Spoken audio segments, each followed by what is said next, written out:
Boa noite, irmãos. Como é bom estar nesse lugar mais uma vez e saber que temos um povo que está esperando esse momento de ouvir não somente a voz do seu pastor, mas ouvir a voz do nosso pastor, a voz do nosso Senhor Jesus Cristo.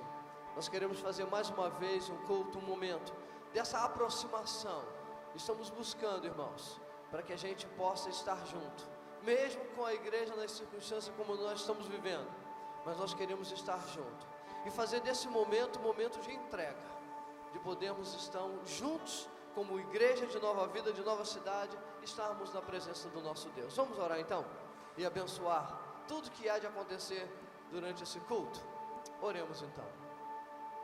Senhor Deus, nós abençoamos esse momento e te damos graças por poder estar diante da tua face nesse lugar e saber que é o Senhor que vai conduzir todo esse processo.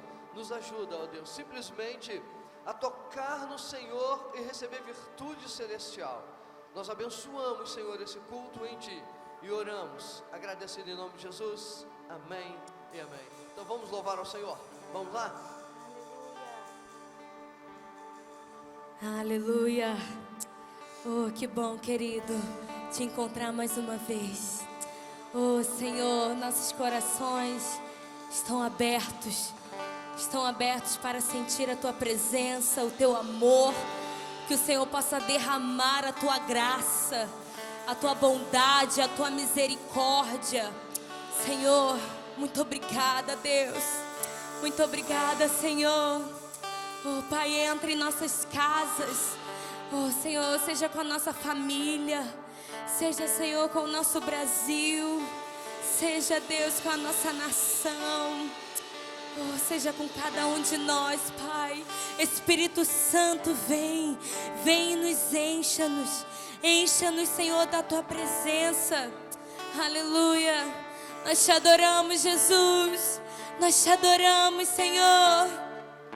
Aleluia, nós te adoramos. Tu és o único. Tu és o único. Oh, Tu és o início, o meio e o fim. Aleluia. Aleluia. Vamos declarar.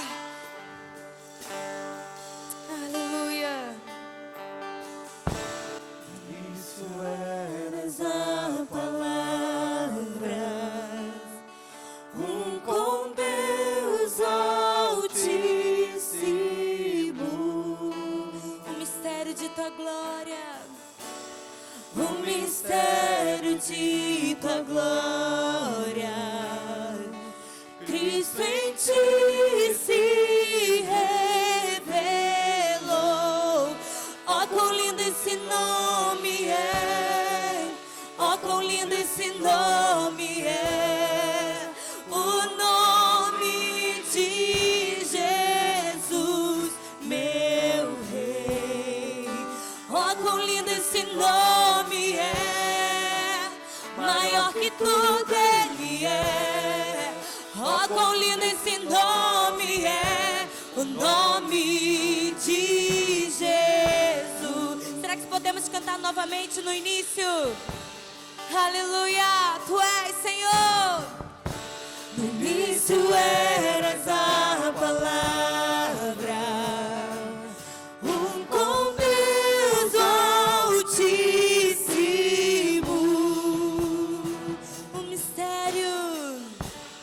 O mistério de Tua glória, Cristo em Ti. Cristo em Cristo em Ti. A esperança da glória. Ó, quão lindo esse nome é! Ó, quão lindo esse nome é! O nome de Jesus, meu Rei. Ó, quão lindo esse nome é! Maior que tudo Ele é. Ó, quão lindo esse nome é! O nome de Jesus. Ó, quão lindo esse nome é! O nome de Jesus. Ele deixou os céus, querido, para nos buscar. Aleluia, diga isso. deixou o céu para buscar-nos, veio pra nos resgatar.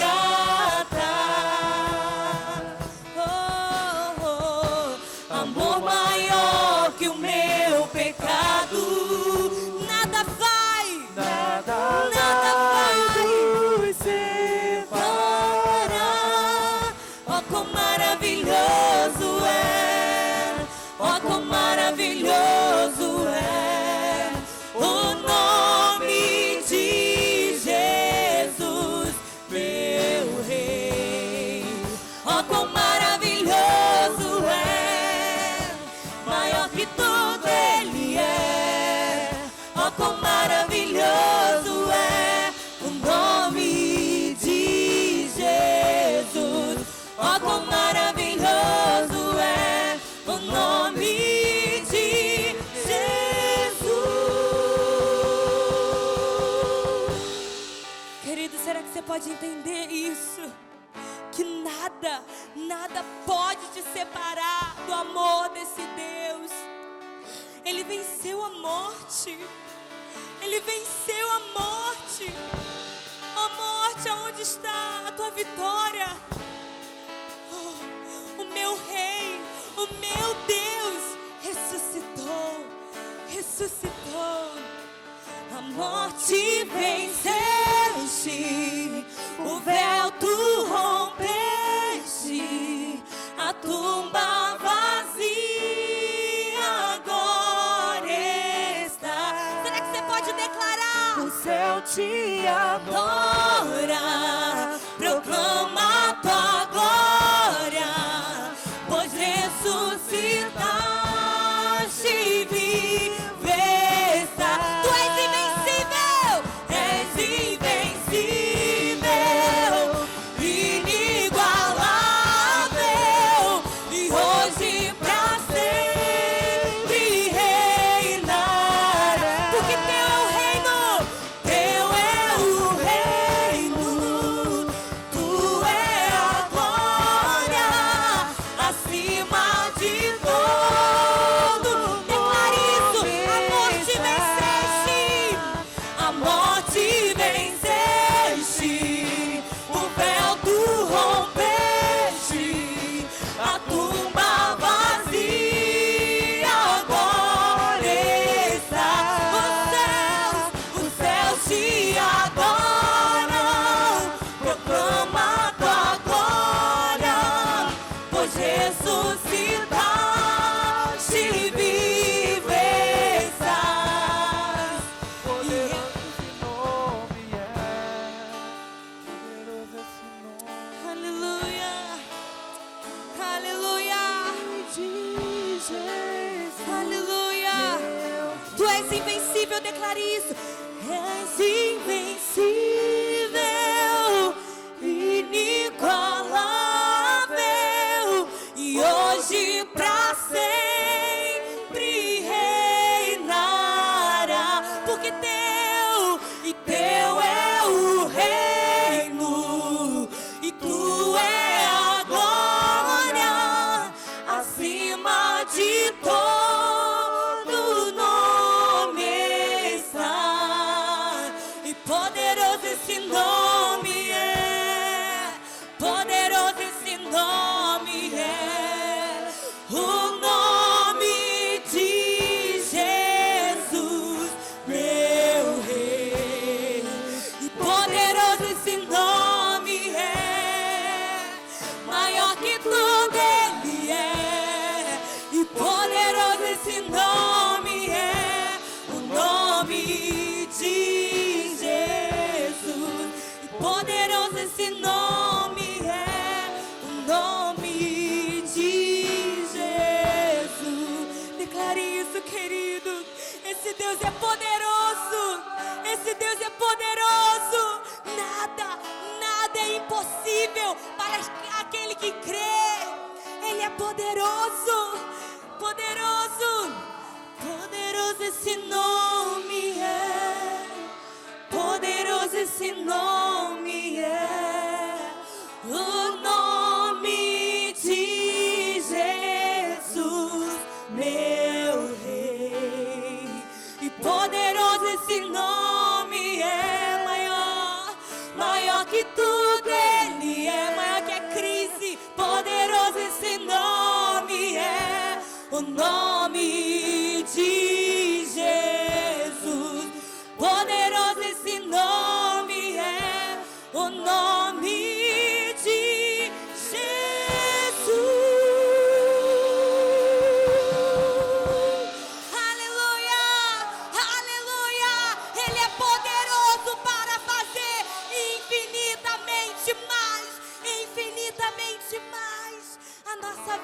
vida está nas mãos do nosso Deus.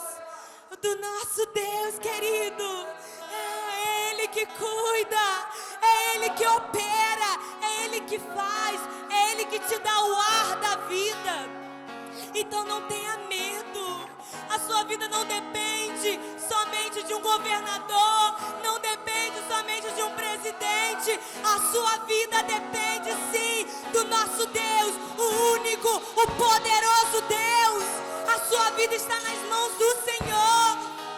Oh, porque Ele é um Deus de milagres, porque Ele é um Deus, Ele é a luz em meio à escuridão. Ele vai abrindo o caminho para nós, para que podemos passar. Oh, Senhor, eu sei que Tu estás aqui, eu sei que Tu estás aí na sua casa. O meu Deus, o seu Deus é contigo, querido, é contigo.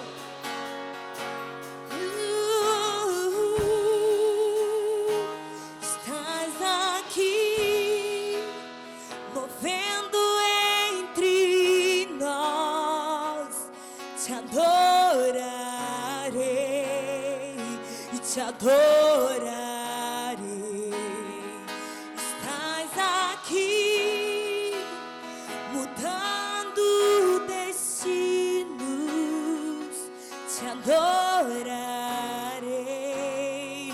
te adorarei. Estás aqui operando milagres, operando milagres. Te adorarei, te adoro. Ele está transformando a nossa vida. Estás aqui, transformando nossas vidas. Te adorarei, te adorar. Olha quem é o seu Deus.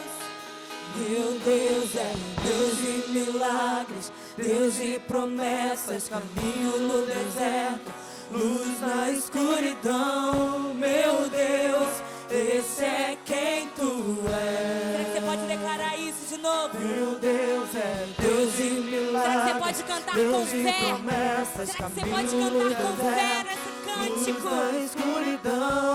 Meu Deus, esse é quem Tu és. Estás aqui, tocando os corações. Eu te adorarei, Senhor. Em tempo e fora de tempo, eu te adorarei, Deus. Estás aqui, curando multidões. Curando multidões. Te adorarei, te adorarei. Tu estás aqui restaurando os corações. Estás aqui, Restaurando os corações. Te adorarei, te adorarei. Estás aqui, transformando histórias. Te adorarei, te adorarei. Meu Deus é Deus de milagres, Deus de promessas, caminho no deserto, luz na escuridão. Meu Deus, esse é quem Tu és. Tu és, Senhor, Tu és Deus. Deus de milagres, Tu és Jesus. Deus de promessas, caminho no deserto, luz na escuridão.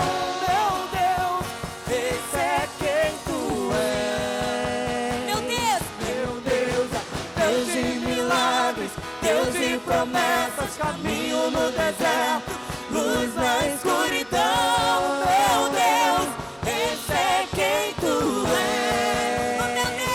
Meu Deus é Deus de milagres, Deus de promessas, caminho no deserto, luz na escuridão. Meu Deus, esse é quem Tu és. Esse é quem Tu és. Esse é quem Tu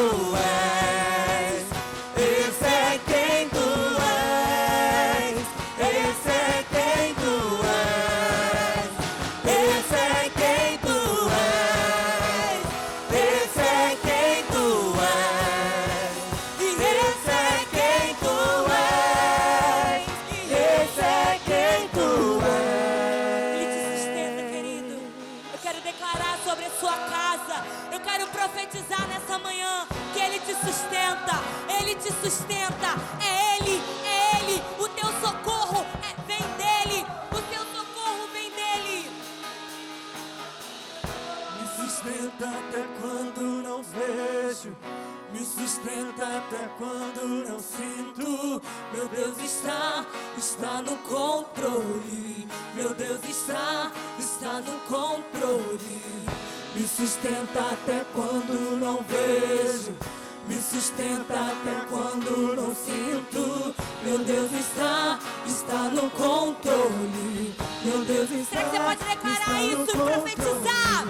Me sustenta até quando não vejo, me sustenta até quando não sinto. Meu Deus está no controle. Meu Deus está no controle.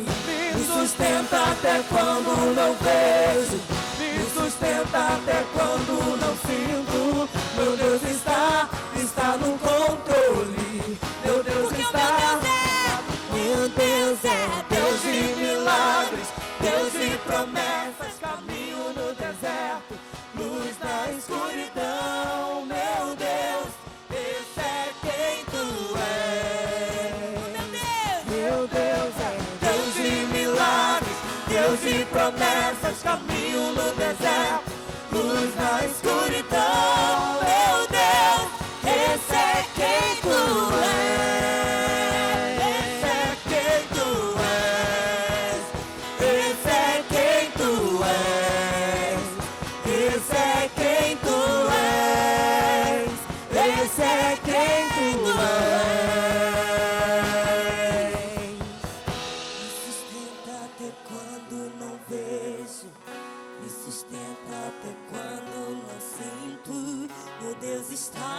Está no controle. Meu Deus está no controle. Me sustenta até quando não vejo, me sustenta até quando não sinto. Meu Deus está no controle. Meu Deus está no controle. Obrigada, Senhor. Obrigada, Deus. Porque até mesmo quando a gente não vê, é aí que o Senhor está trabalhando. E o nosso trabalho é descansar em Ti, descansar no Teu amor, descansar em Ti, Deus. Porque Tu és a nossa segurança, Tu és a nossa rocha inabalável. Em meio às dificuldades, em meio à crise, nós confiaremos no Senhor. Nós confiaremos no Senhor. Aleluia. Declare isso, querido, na sua casa. Declare isso, profetiza isso nessa manhã. Porque mesmo quando você não vê, Ele cuida. Mesmo que você não observa, Ele cuida. Ele cuida, Ele cuida. E tenha fé, a fé. Coloque a sua fé em ação. Coloque a sua fé em ação. Aleluia. Glória a Deus. Aleluia. Tu és adorado, Senhor. Adorado. Aleluia, nós confiamos em Ti, Jesus. Obrigada, Senhor. Oh, obrigada, Jesus. Como é bom Te adorar. Glória a Deus. Como é bom sentir a graças presença ao do Senhor. nosso Deus. A gente sente falta das palmas, não sente? Ai, muito. De falta, oh meu Deus, que adoração gostosa, que bom poder estar nesse lugar, poder estar abrindo nosso coração, adorar ao nosso Senhor, de peito aberto, com o coração queimando diante do Senhor. A leitura bíblica de hoje, quarta-feira, é João 10, então boa noite você que está nos ouvindo agora, né? Quinta-feira, João 11, sexta-feira, João 12. Nosso relógio de oração. Eu quero agradecer a você que está caminhando conosco, que está fiel, até aqueles que não estavam no relógio de oração e agora está. O relógio de oração, basta você determinar 30 minutos dentro das 24 horas. 30 minutos você se dedicar de oração, esse está sendo o nosso relógio de oração. No próximo domingo, dia 3 de maio, nós vamos ter a ceia do Senhor mais uma vez. Será a nossa segunda ceia em casa. Então, prepare os seus elementos, prepare lá o pão, prepare lá o seu suco de uva. Pode ser aquele, um pão doce, pode ser um pão de forma, pode ser um pão de sal, né? Obviamente dentro das suas devidas proporções, como a gente já falou, mas o importante é que nós estaremos renovando a nossa aliança com o Senhor Jesus Cristo. A ceia existe para que nós possamos renovar e manter o nosso estado de libertação, que foi o que Ele trouxe para nós.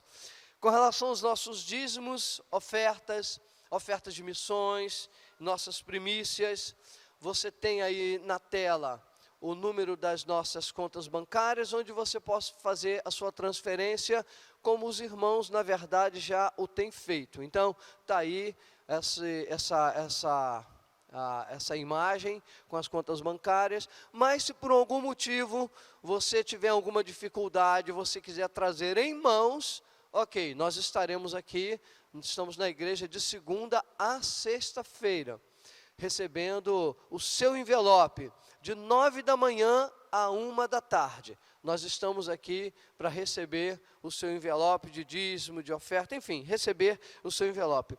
Eu quero fazer uma oração, não só pelo seu envelope, pela transferência que você fez, pelo dízimo que você vai dar, mas eu quero orar nesse momento também pelos nossos bispos. Eu quero orar pelas autoridades da nossa igreja.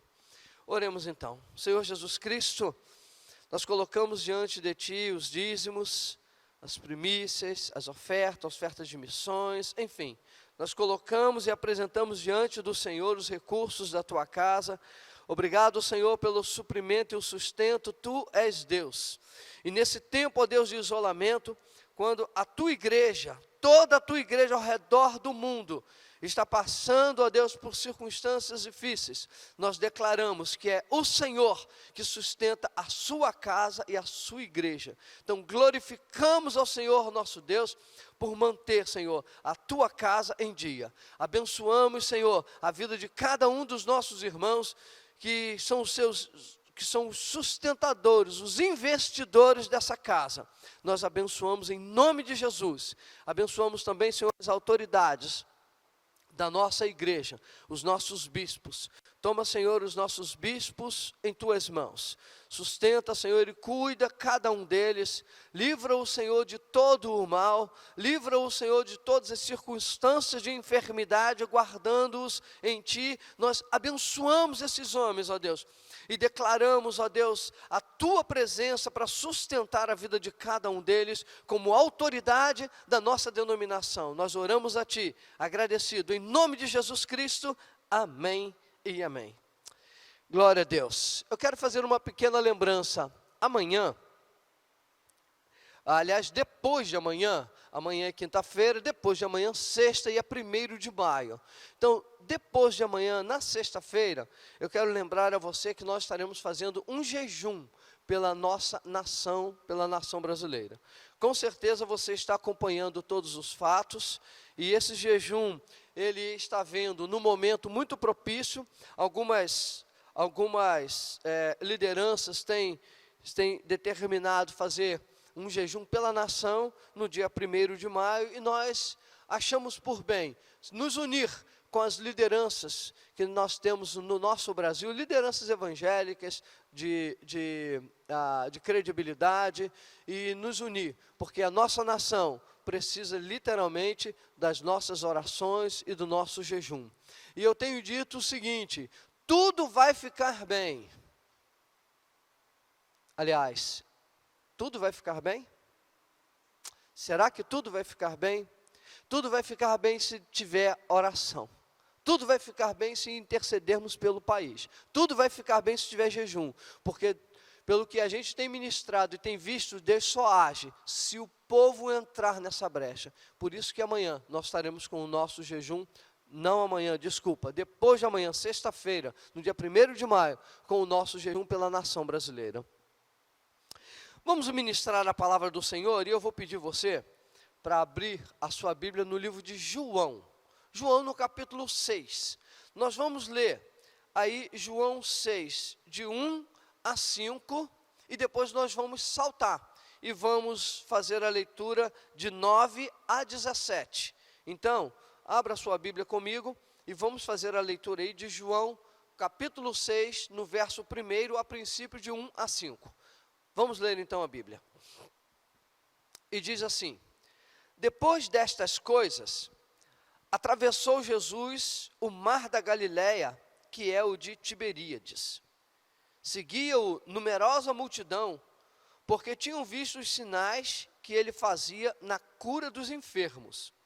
Então subiu Jesus ao monte e assentou-se ali com os seus discípulos. Era a Páscoa, festa dos judeus, estava próxima.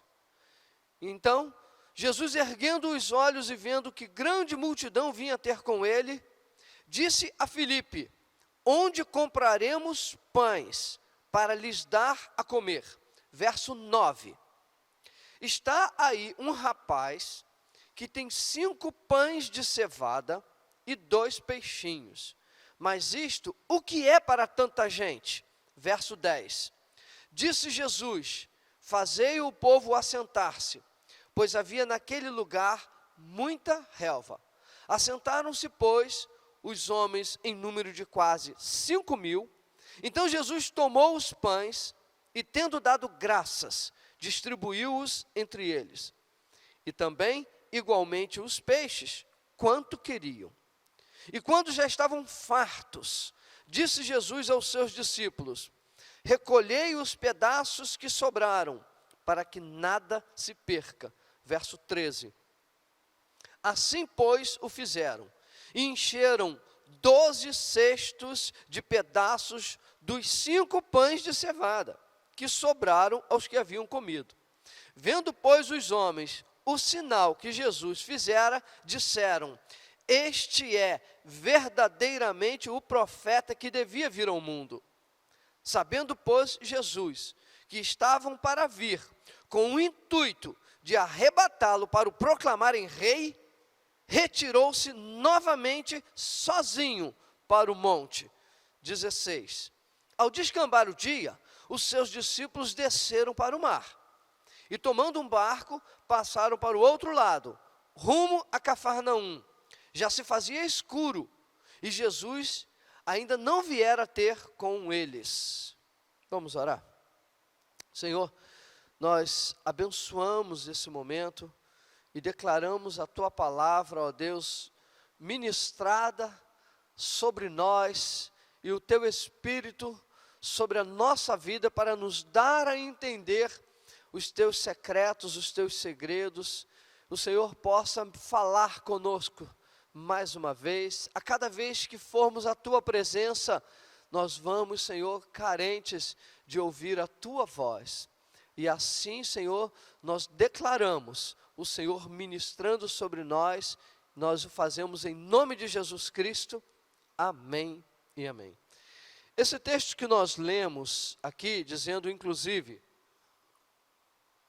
que no finalzinho já estava descambando o dia, quer dizer, já estava finalizando o dia, que Jesus, aliás, que eles tomaram o barco e passaram para o outro lado, e já se fazia escuro, e Jesus ainda não viera ter com eles. Jesus acabou indo ter com eles, porque Jesus caminhou sobre as águas. Esse foi o momento em que Jesus caminhou sobre as águas e foi com eles.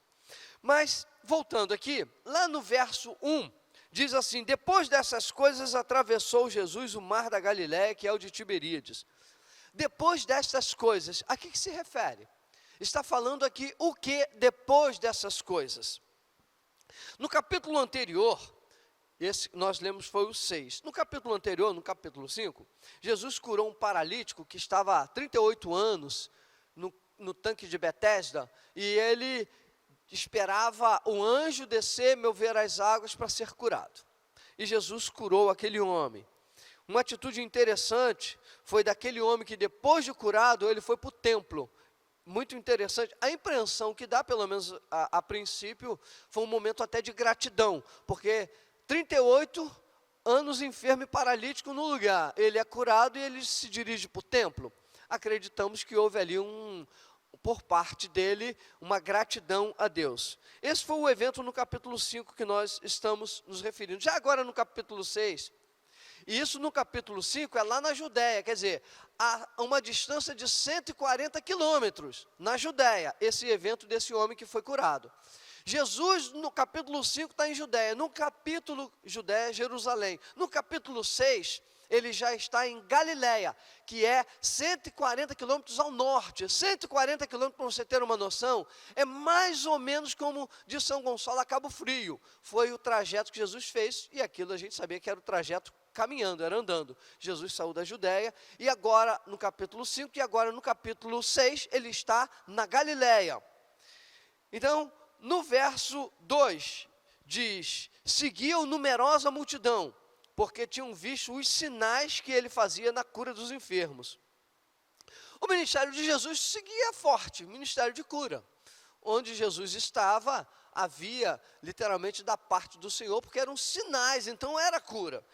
Aliás, eu acredito, irmãos, que Jesus saiu de Jerusalém para Galiléia e multidão e pessoas o acompanhavam, né? O texto diz assim, numerosa multidão seguia Jesus, porque esse povo viu os sinais que ele fazia na cura dos enfermos. Então, quando o texto fala em multidão, a gente não tem muita ideia do que seja esse volume de pessoas seguindo a Jesus.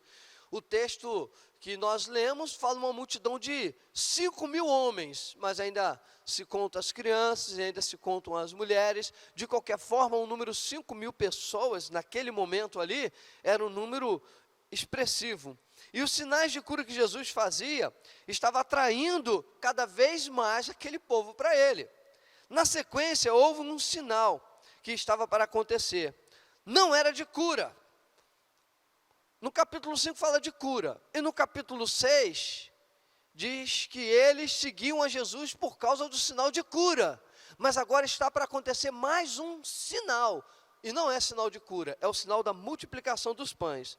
No verso 5 diz assim, então Jesus, erguendo os olhos, vendo que grande multidão vinha ter com ele, disse a Filipe, onde compraremos pães para lhes dar a comer? Verso 8, um dos seus discípulos chamado André, irmão de Simão Pedro, informou a Jesus, está aí um rapaz que tem 5 pães de cevada e 2 peixinhos, mas isto o que é para tanta gente?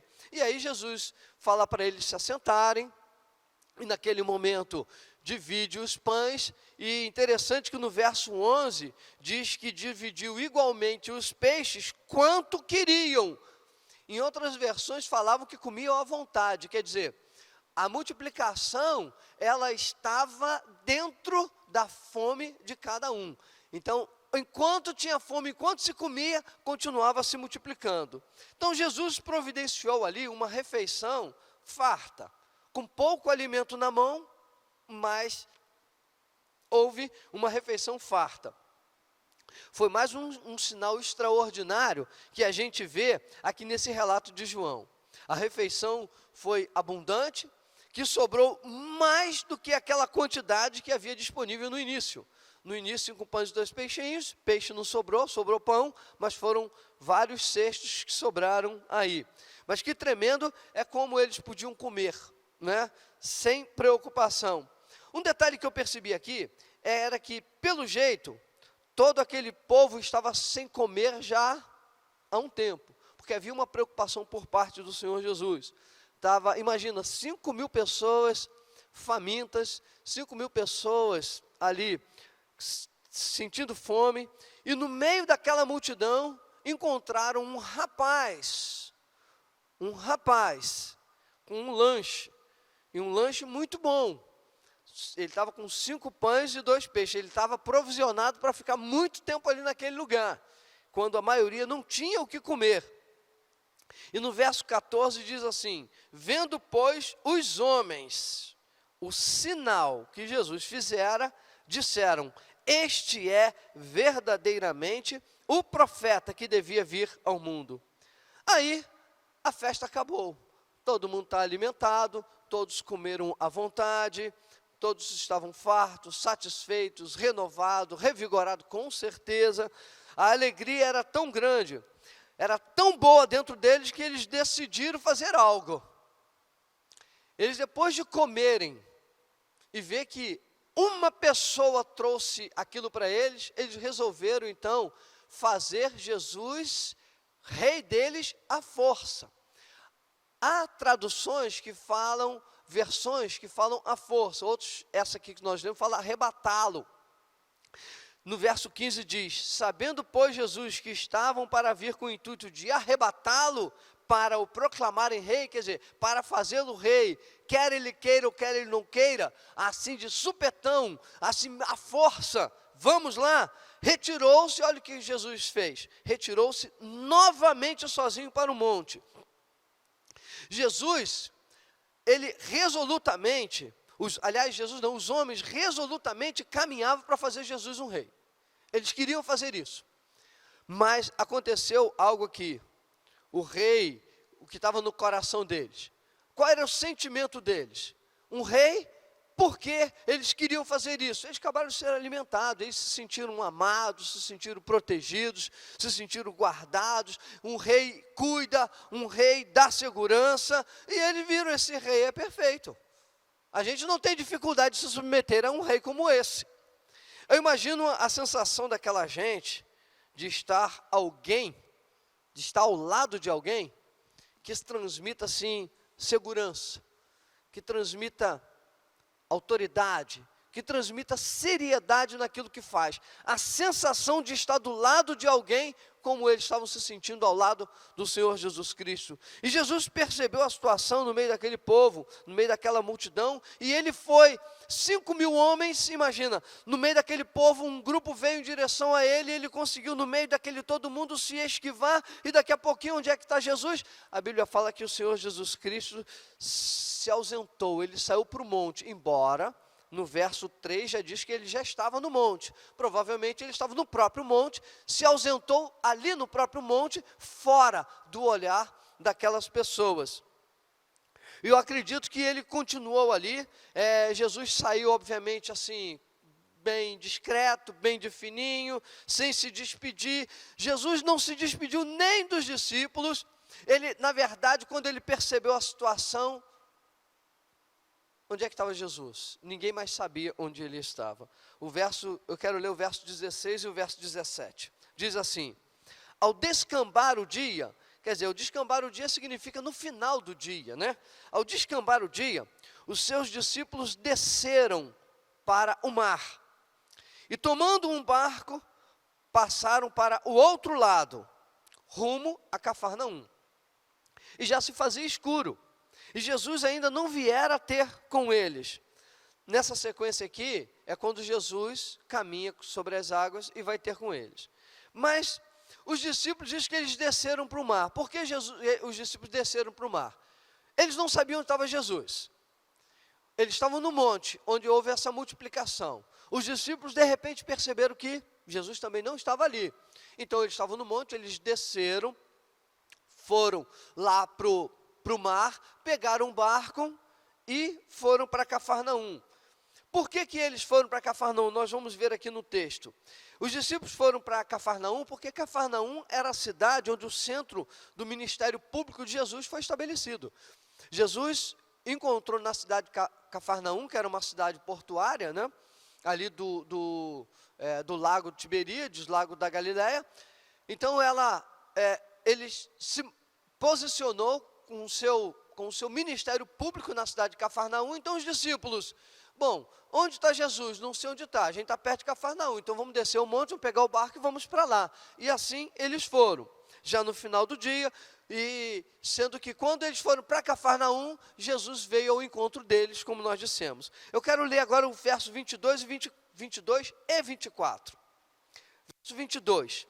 No dia seguinte, a multidão que ficara do outro lado do mar, ele já estava em Cafarnaum, a multidão ficou lá do outro lado, lá perto do monte, do outro lado do mar, notou que ali não havia senão um pequeno barco, que Jesus não embarcara nele com os seus discípulos, tendo estes partido sós.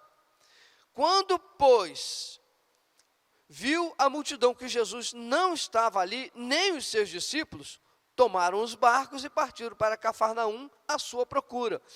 Por que que eles deduziram que aquele povaréu, aquela multidão deduziu que Jesus estava em Cafarnaum? Como eu disse, o centro ministerial de Jesus era em Cafarnaum. Eles, bom, vamos para lá. Quem sabe a gente encontra Jesus lá. Porque eles partiram para Cafarnaum à sua procura. No dia seguinte, eles então foram para Cafarnaum. E chegando lá, obviamente, eles encontraram o Senhor. O verso 25. E tendo-o encontrado no outro lado do mar, lhe perguntaram: Mestre, como chegaste aqui? A pergunta que eles fizeram era normal. Por quê? No dia anterior, estavam com Jesus, Jesus sumiu, e aí eles vão para lá. É como assim: Senhor, quando o Senhor estava lá multiplicando os pães com a gente, e o Senhor veio para cá, chegou aqui quando? Foi ontem mesmo? Foi hoje? Uma pergunta normal, natural. Agora, o que não é normal, a forma como Jesus responde. Jesus não deu uma resposta normal. A pergunta foi normal, mas a resposta não. No dia anterior, como nós dissemos lá no monte, Jesus se retirou e eles ficaram em dúvida. E olha só qual foi a resposta de Jesus, que está no verso 26. Respondeu-lhe Jesus: em verdade vos digo, vós me procurais, não porque vistes sinais, mas porque comeste dos pães e vos fartastes. Mestre, quando chegaste aqui? Jesus não respondeu hoje, ontem, à noite, hoje de manhã. O que Jesus responde para eles? Eu quero falar uma verdade para vocês. Em verdade. É como se ele falasse assim: olha para mim, eu quero falar uma verdade para vocês.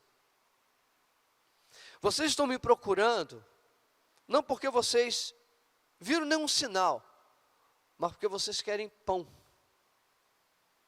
Porque vocês se fartaram ontem, por isso que vocês estão me procurando. É curiosa essa resposta, porque no verso 2 e no verso 14, parece que Jesus está se equivocando. Jesus aqui nesse verso 16 diz: não porque viste sinais. Espera aí, mas no verso 2 diz que eles estão com Jesus por causa dos sinais. E Jesus está falando para ele aqui: sabe por que vocês estão me procurando? Não foi por causa do sinal. Mas como? Parece uma contradição. Jesus está dizendo: vocês estão me procurando, não é por causa do sinal. Mas no verso 2 e 14 diz que é por causa dos sinais. Vamos ver? Essa resposta é curiosa. Verso 2: seguia-o numerosa multidão, porque tinham vistos os sinais que ele fazia na cura dos enfermos. Então, eles estavam seguindo Jesus porque viram os sinais. Verso 14: vendo, pois, os homens o sinal que Jesus fizera, esse sinal aqui já é a multiplicação dos pães. Vendo, pois, os homens o sinal que Jesus fizera, dissera: este é verdadeiramente o profeta que devia vir ao mundo. Eles estão reconhecendo até que esse homem veio da parte de Deus. Não parece uma contradição? Os sinais das curas e da multiplicação dos pães, o reconhecimento de que ele era profeta, quer dizer, um profeta foi alguém enviado por Deus. Reconhecendo que Jesus foi enviado por Deus, que devia vir ao mundo, era uma convicção no coração dessas pessoas. E agora Jesus diz: em verdade eu vos digo, vós me procurais, não porque vistes sinais, mas porque comeste dos pães e vos fartastes. Em outras palavras, Jesus estava confrontando eles. Por que Jesus estava falando daquela maneira, como posso dizer, de uma maneira impetuosa para aquelas pessoas, enquadrando elas? Jesus foi muito duro, foi muito firme com aquelas pessoas. E aí, nós vamos começar a desfazer essa aparente contradição, esse enigma. No verso 30, olha o que diz. Então lhe disseram eles: que sinal fazes para que o vejamos e creiamos em ti? Quais são os teus feitos? Eu quero ler uma versão, tem uma versão bíblica chamada Nova Versão Transformadora. Eu quero fazer essa leitura para você entender exatamente as palavras, o que é que eles falaram. Na Nova Versão Transformadora, ela é mais explicada. Diz assim: eles responderam: se deseja que creiamos no Senhor, mostre-nos um sinal. O que o Senhor pode fazer? Irmãos, parece tudo muito ilógico. Tudo isso aqui está parecendo uma miscelânea, tudo ilógico. Se anteriormente diz que eles estavam ali por causa do sinal da cura. Depois, quando comem os pães, diz que eles reconhecem que Jesus é um profeta, verdadeiramente é um profeta de Deus por causa do sinal que foram as multiplicações daqueles pães.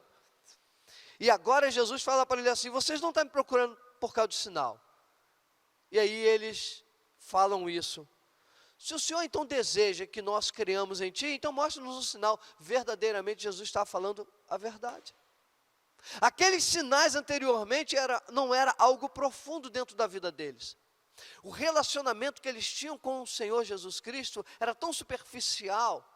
Irmãos, tem pessoas que têm tanto relacionamento superficial com Jesus, que parece que precisa de bênção todo dia, para poder crer que o Senhor está presente. E se tiver algum problema, se aparecer algum problema, a primeira providência é murmurar contra Deus, é murmurar com o Senhor, porque não tem raiz. Uma coisa que não sai exatamente como ela deseja, como ela planejou, como ela quer. Eu queria ver isso, mas quando eu vi, não é bem isso que eu quero, e aí dá as costas, e entra a murmuração. Para mim parece tudo aqui muito claro. O que está acontecendo aqui de fato? Vamos lá. O que está acontecendo aqui? Eu vou dar a resposta.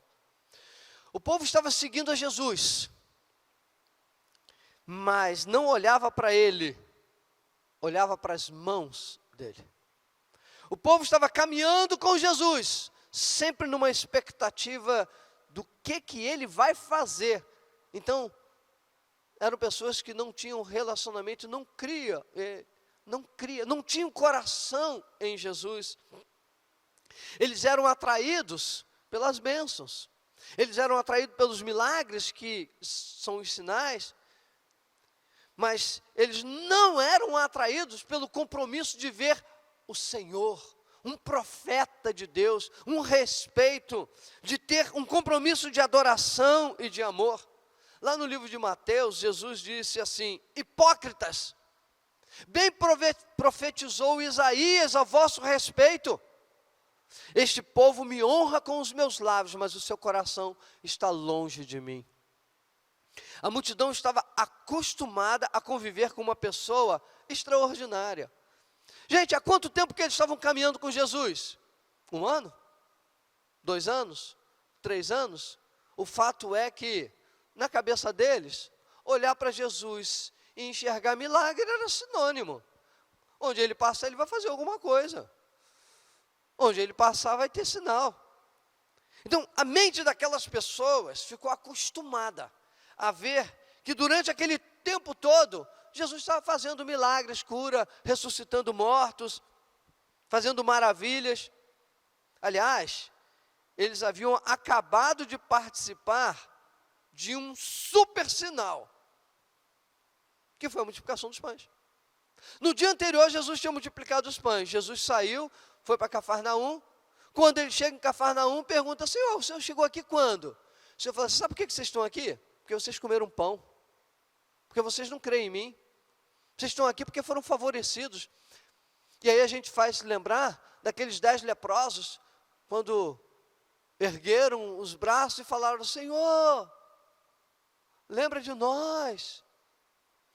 E o Senhor falou para eles: vocês estão curados, vai se mostrar para o sacerdote. Os 10 foram se mostrar para o sacerdote, e um voltou para agradecer. Quantas são as pessoas que não têm gratidão no seu coração com aquilo que vive, com aquilo que recebe de Deus? Quanto tem pessoas que são ingratas com Deus na sua vida, porque na sua boca, qualquer coisa, murmura, reclama. A sua vida é um histórico de murmuração e reclamação. Jesus disse: este povo honra-me com os lábios, mas o seu coração está longe de mim, lá em Mateus. Eu poderia dizer aqui para aquelas pessoas a mesma coisa. Eu acredito que se o povo estivesse honrando a Jesus com os lábios e com o coração, ele não estaria falando essas coisas. Eu acredito que o povo estivesse falando das maravilhas do poder de Deus, falando do poder da cura, dos milagres. Os lábios do povo reconhecia que ele era muito especial, sem sombra de dúvida, reconhecia, mas e o coração? E o coração? Há pessoas que estão acostumadas a ir para a igreja, acostumadas a estar no santuário, acostumadas a entregar o dízimo, acostumado a bater o seu cartão, mas não tem vida com Deus, nem sabe quem é o Deus que serve, nem sabe quem é que adora. Aliás, não sei se adora, porque nunca tem uma predisposição para se entregar. Parece que tem sempre um pezinho na frente, pronto a recuar diante do Senhor. Mesmo vendo as maravilhas, mesmo falando dessas maravilhas, o coração deles estava longe. E mesmo andando com ele, gente, esse povo estava para baixo e para cima com Jesus. O coração estava longe, mesmo estando com ele todo dia. Eles mesmos declararam que as coisas que Jesus fazia era porque Deus estava com ele. Como é que pode? Aquele povo mesmo disse que ele só pode fazer essas coisas porque Deus está com ele. E mesmo sabendo que Deus era com ele, o coração estava longe, longe para servi-lo. Quantas pessoas que sabem que Deus, que o Senhor Jesus é o Senhor da igreja, e que nós seremos arrebatados no seu devido tempo, a igreja vai ser arrebatada para encontrar com o Senhor nos céus. Quantas pessoas que sabem que o Senhor Jesus Cristo morreu na cruz e pagou um alto preço. Quantas pessoas que sabem que Ele é o varão de Deus, é o Filho de Deus eterno. Quantas pessoas sabem que a salvação, que a vida é eterna, nós estaremos com o Senhor, mas mesmo assim, sabe disso tudo, mas o coração está longe. Só sabe. Mas o quê? Não, só sabe. Sabe por quê? Só sabe. O coração está longe para servi-lo. O coração está longe para amar ao Senhor. O coração está longe para adorá-lo. O coração está longe para honrar. As pessoas só queriam estar perto dele, porque a presença dele trazia o quê? Segurança, conforto. Agora presta atenção. O nosso perigo como crente é reconhecê-lo como Deus. Qual é o perigo que nós temos como crente? É nós reconhecermos a Jesus como Deus, ok, e querer somente estar perto dele e mais nada. Estar perto dele e não servi-lo. Ou então quando serve, não serve ao Senhor de coração, porque o coração não está em servir ao Senhor. Está perto dele, só quer estar perto dele, mas não quer adorá-lo. Ou então, não é uma adoração, é uma adoração de coração vazio, não é uma adoração de coração. Quer estar perto dele, sim, só estar perto dele e não amá-lo. Quer estar perto dele e não honrá-lo, porque irmãos, honrar a Deus, a gente honra ao Senhor com tudo que a gente tem, com tudo que a gente pode, com todas as nossas forças, e se eu não faço isso, eu não honro. Se eu não honrar a Deus com o meu último fôlego de vida, se eu não honrar a Deus com o meu cansaço, hoje mais uma vez, o que é normal, acordei às 5 horas da manhã, e com aquele olho pegando, muito cansado, eu falei, Senhor, me levanta, me sustenta. Eu quero estar na tua presença. Se a gente não honrar a Deus com o nosso fôlego de vida, e deixar para honrar a Deus, quando tudo estiver direitinho, quando tudo estiver prontinho, quando eu estiver sem sono, quando eu estiver descansado, quando as coisas estiverem no lugar, nunca conseguiremos honrar a Deus. O perigo do crente era ouvir ao seu Senhor e não dar ouvidos a Ele. O perigo do crente é vê-lo, enxerga, sabe que Ele é o Filho de Deus, sabe que Ele é Deus, é vê-lo, mas mesmo assim não enxergar a sua vontade. O perigo do crente é senti-lo, mas e daí? Sente, não, de manhã eu tenho o meu devocional, eu estou na presença do Senhor, não, eu sinto a Deus na minha vida, sim, mas para a obra continua frio. Então, sente individualmente, mas não sente para a obra. Sente ao Senhor só para si, então o coração não está com o Senhor. Em Mateus 11:12 diz assim: desde os dias de João Batista até agora, o reino dos céus é tomado por esforço, e os que se esforçam se apoderam dele. O perigo do crente é sentir-se seguro, confortável, comer pão e peixe e ficar por aí mesmo, porque é isso que aconteceu com aquelas pessoas. Elas se sentiam seguras, confortável, comia pão e peixe e ficava por ali mesmo. E quantos são os crentes que tem pão e peixe dentro de casa? Tá bom, não serve ao Senhor, não tem coração para Ele, tem exigências para servi-lo. Esse é o perigo de ser crente, de reconhecer a Deus como Deus, de reconhecer Jesus como Deus. Esse é o perigo de ser crente. Nós não fomos chamados para comer e beber, porque o reino de Deus não é comida nem bebida. Fomos chamados para destruir as obras do diabo. É isso que nós fomos chamados, e edificarmos o reino de Deus. Deus nos chama para esse alvo, Deus nos chama para esse objetivo. Esse é o objetivo que nós temos que ter no Senhor. E se eu não estou pronto para destruir as obras do diabo, quem comigo não ajunta? Espalha. E se a gente não tiver um tempo de oração com o Senhor, o crente que não tem um tempo da sua vida com Deus, se não tem um tempo com Deus, é muito comum. O crente que não tem vida com Deus, ele acaba tendo muita dificuldade de servir a Cristo, por consequência, acaba servindo a si mesmo. Quando nós temos uma vida com Deus, que o nosso coração é sensível, que a gente está pronto para romper o que precisar, nós vamos servir a Cristo em dificuldade, porque não existe. Se a gente pegar o Antigo Testamento, nós vamos ver que no Antigo Testamento, serviço a Deus era sinônimo de sacrifício. Não tem como servir a Deus sem sacrifício. E se nós não estivermos dispostos a servir a Deus com sacrifício, nós não servimos a Deus. Não tem como servir a Deus. Então, se quando tem dificuldades e eu não sirvo a Deus por causa da dificuldade, então eu acabo servindo a mim mesmo. Verso 36. Porém, eu já vos disse, que embora tenhas visto, não credes. Verso 64.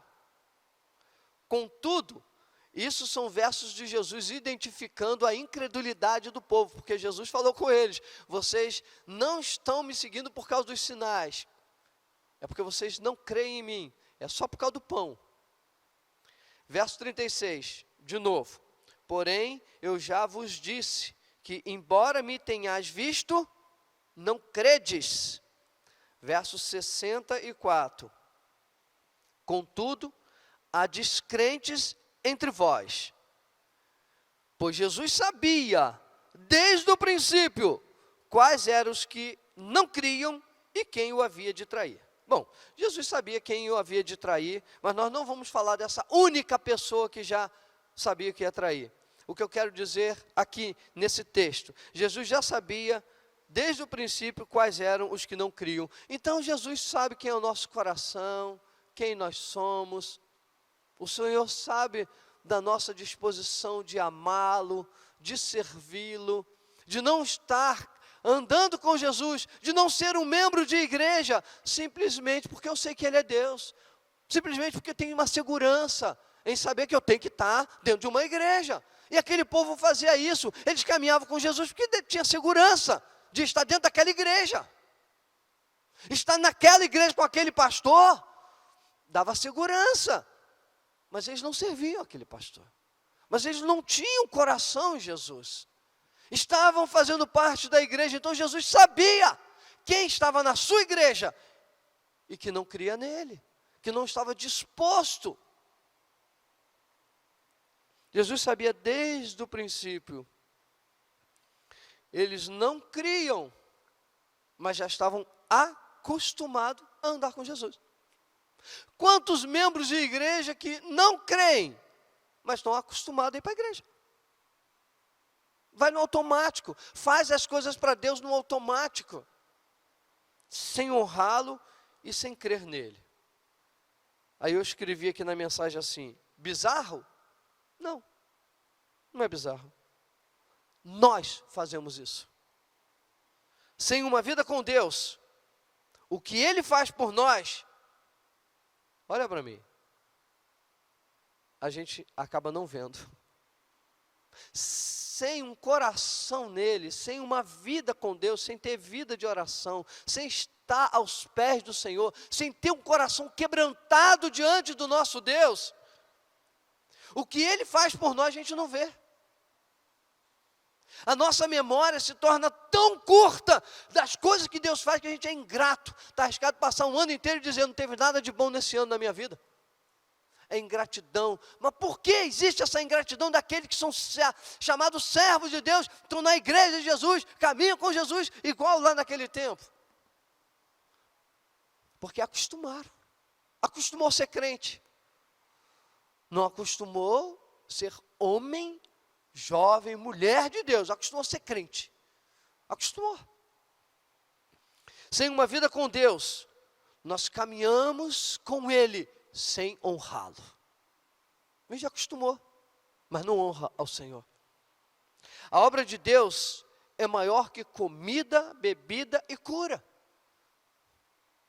Bênção não constrói uma vida de fé. Isso aqui é tremendo, sabia? Bênção não constrói uma vida de fé. Bênção não faz parte dos princípios bíblicos para construir a fé. O que constrói a fé? A fé vem pelo ouvir. Não é bênção. Porque se bênção construísse a fé, o povo que caminhou no deserto seriam os mais gigantes da fé. E, no entanto, caminharam no deserto, viram os milagres do Senhor. Quando chegaram em Canaã, que entraram na terra, reclamaram. E quando voltaram para o deserto, continuaram reclamando, mas eles estavam vendo o milagre de Deus todo dia. O pé não se inchava, as sandálias não se gastavam, tinha comida todo dia, tinha bebida todo dia. Todo dia, as roupas não envelheciam. O milagre era todo dia, mas não enxergava essas coisas, não consegue enxergar a Deus. Bênção. Quem vive de bênção não tem fé, ou é uma fé muito infantil, porque acaba toda hora. Parece que tem que renovar todo dia uma fé, todo dia tem que renovar. Aquela multidão estava sendo abençoada, mas continuava caminhando sem crer. Deus quer implantar o seu reino através da igreja, através dos seus filhos. Deus quer implantar o seu reino. E isso é feito através de fazer a vontade dEle, através de sermos justos. De fazer justiça. O que é fazer justiça? Fazer justiça é ser justo. Deus quer implantar o reino dele através de sermos pessoas obedientes, através da sua palavra, através da oração. E sem uma vida de comunhão com Ele, nós vivemos um evangelho ilusório.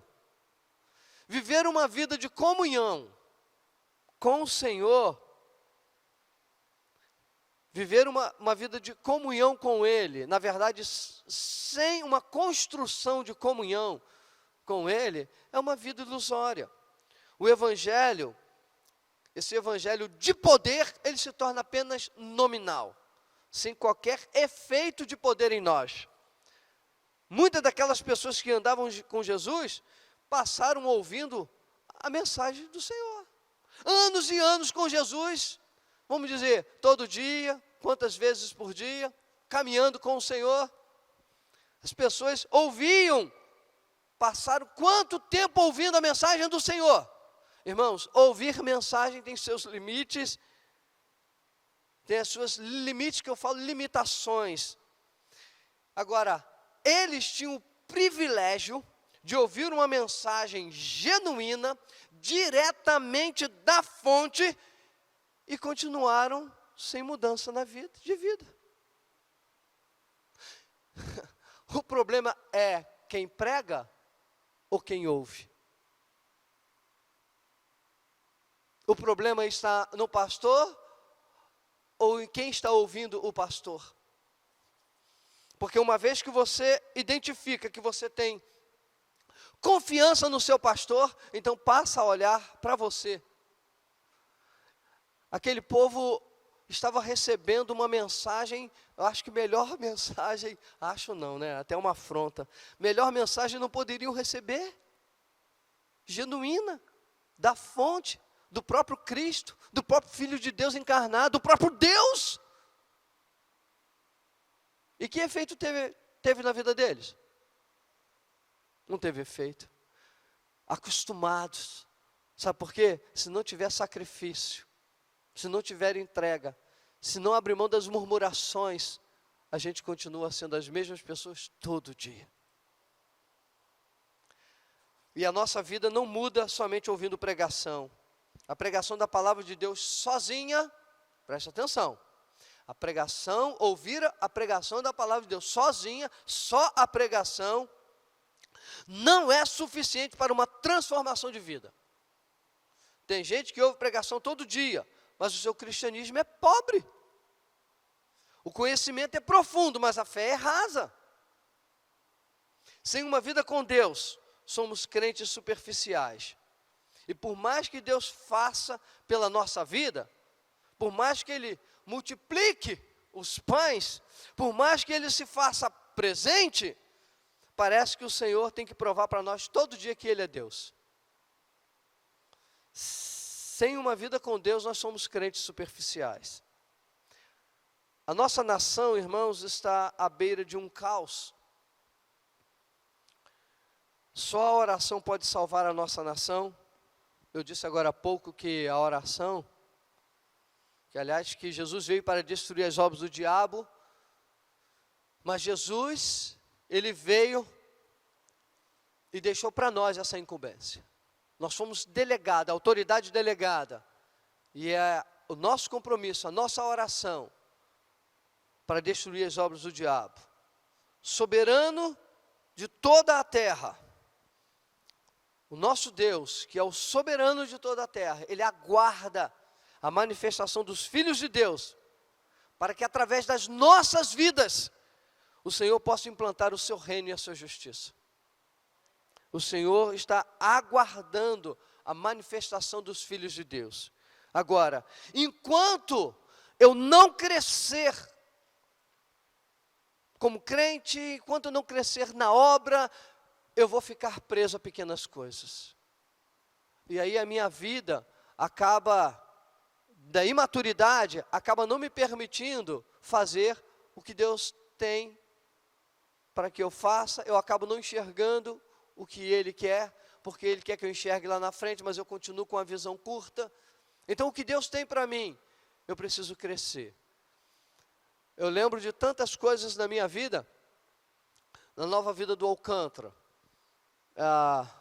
Eu lembro uma ocasião em que, foi em 2005, houve uma nova fase, um novo momento lá da igreja, e aí me foi comunicado de que a partir daquele mês, mas foi em 2005, naquele momento, eu como pastor de jovens, não teria mais uma equipe de louvor da juventude. Eu não teria mais. Eu falei, como que nós vamos fazer isso? E eu falei para o Senhor, Senhor, a igreja é sua, a obra é sua, o Senhor vai fazer essa obra. E durante 5 anos, eu como pastor de jovens não tinha uma equipe de louvor. Mas a obra caminhou. Num sacrifício, porque eram as pedras que eu tinha nas mãos para lutar contra Golias. O que eu tinha de fazer? Esses dias, Júnior está aqui com a gente, né? Ele estava lembrando de um louvor do inverno que a gente fez lá. Um calor, e a gente, todo mundo encapuçado, porque não fez o inverno que a gente esperava. Foi muito interessante, mas levantou-se pessoas para poder fazer aquele louvor de inverno. Foi algo muito lindo e muito tremendo. Irmãos, o soberano de toda a terra está aguardando a mim e a você, guardando a manifestação dos filhos de Deus através das nossas vidas. Depois de amanhã é sexta-feira, irmãos, dia 1º de maio. Estaremos em jejum pela nossa nação. Nós precisamos fazer coro diante do trono de Deus em jejum e orar pelo Brasil. Eu estou dando esse último recadinho, mas eu quero orar por você. Eu quero orar para que Deus possa encontrar em nós força, para nós sermos colocados na brecha, para nós podermos, o Senhor usar as nossas vidas para destruir as obras do diabo. Porque quando nós não somos instrumentos para destruir as obras do diabo, se nós não somos maduros para isso, irmãos, nós podemos até destruir a própria obra de Deus. Que o Senhor encontre em nós um espírito daqueles guerreiros de Davi, aqueles guerreiros, aqueles homens, mas é o Espírito dele está sobre nós, porque nós queremos não somente estar perto do Senhor, mais, não precisamos ir além, estar perto do Senhor, sim, mas queremos estar perto dele e servi-lo com todo o nosso coração. Nós vamos ouvir uma música e a gente volta para orar, vamos lá.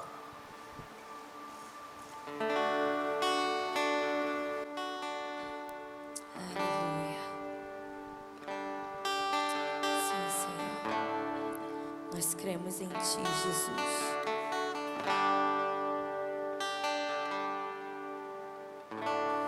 Nesses dias de desespero,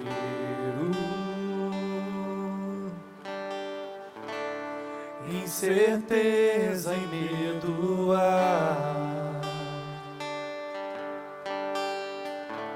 em uma salvação eu creio. Creio em Ti, creio em Ti. Acredito em Jesus Cristo, acredito em Deus o Pai, acredito no Santo Espírito, que nos vida nova traz. Acredito na cruz de Cristo e que a morte enfim venceu. Acredito que ressurreto muito em breve voltará. Eu creio em Ti.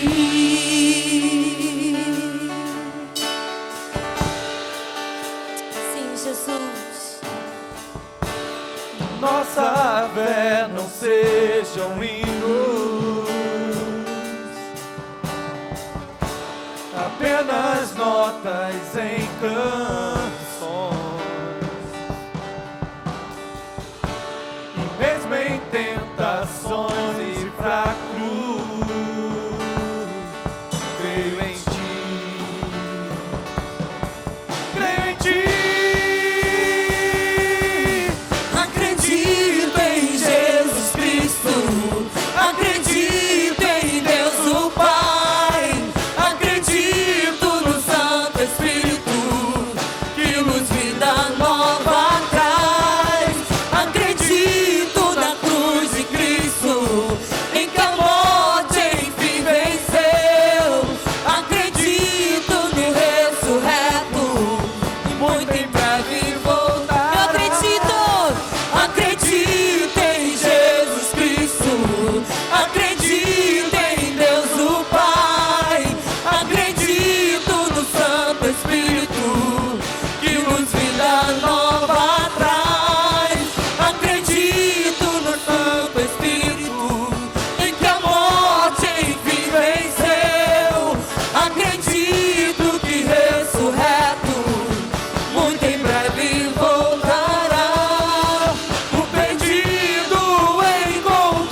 Acredito em Deus o Pai, Acredito no Santo Espírito, que luz, vida nova traz. Acredito que o Santo Espírito e que a morte enfim venceu. Acredito que ressurreto muito em breve voltará. Acredito em Jesus Cristo, acredito em Deus o Pai, acredito no Santo Espírito, que luz, vida nova traz. Acredito na luz do Espírito e que a morte enfim venceu. Acredito que ressurreto muito em breve voltará.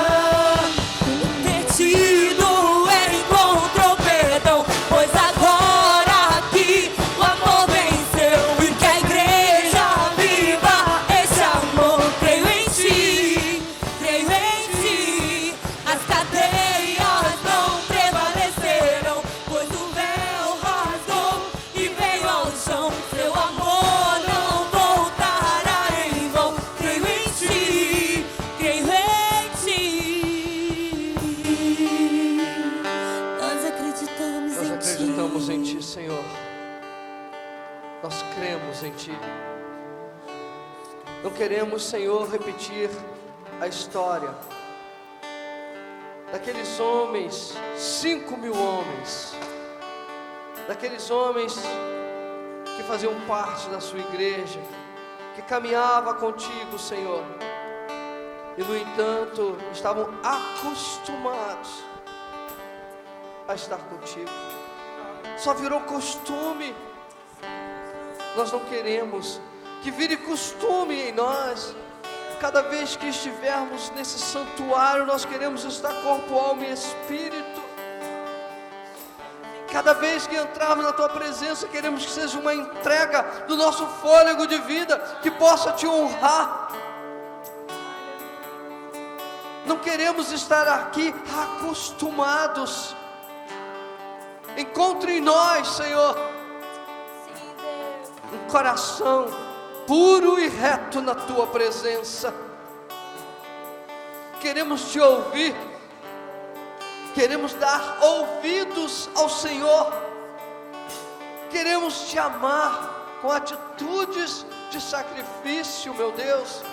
Senhor, encontre em nós pessoas que estejam dispostas, como guerreiros, a olhar para frente e a destruir as obras do diabo.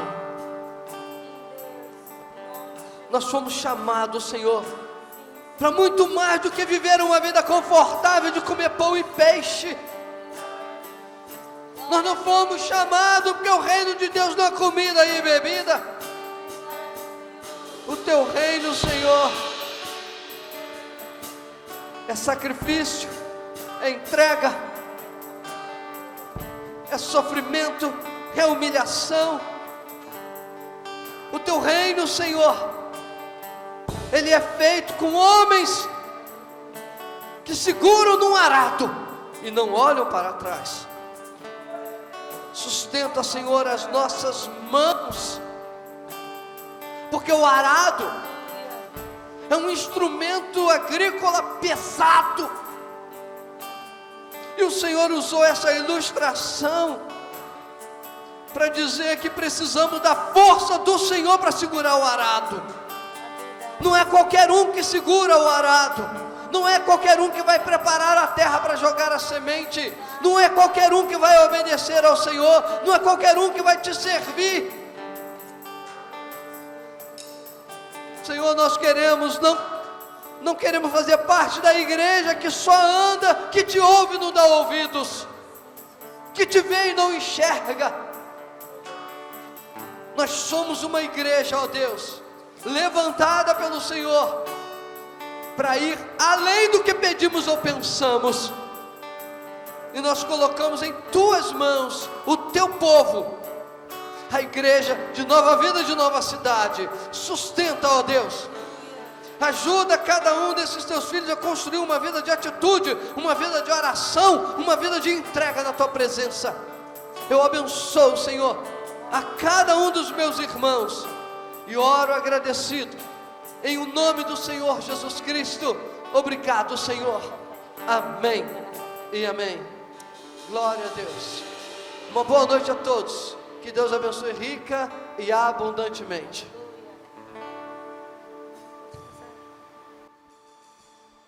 Nossa fé não sejam hinos, Sim, Jesus. apenas notas em canções. Mesmo em tentações e fraco, creio em ti, creio em ti.